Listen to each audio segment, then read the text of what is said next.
In this tutorial, I'm going to show you how to add borders to shapes here in Canva. Now, I already have these shapes up just here, and this is what we're going to add the borders to. Now, if you don't know how to find shapes, it's really easy. We can come over to Elements just here.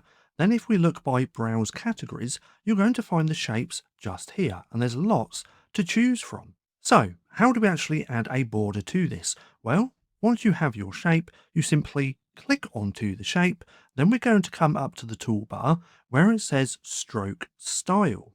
Now from here, we can play around with that weight of the border as well to get it how we want, and we can choose between a few different dashed borders or just a solid border. Now we can also play around with the color by clicking on Stroke Color, then add in any hex code color that we want to just here, or we can choose between the photo colors, default colors, and gradients as well.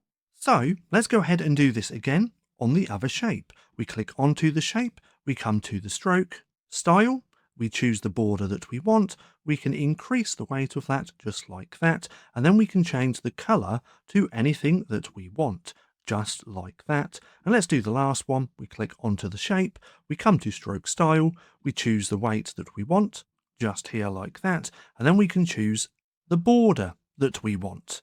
Then if we click onto the color, we can change this to any color as well. But nonetheless, that's just how easy it is to add borders to shapes here in Canva. Now, if you found this video helpful at all, then please consider giving me a like, as it really helps out the channel. And if you're not too sure what to watch next, well, click right here and watch this playlist packed of Canva tutorials.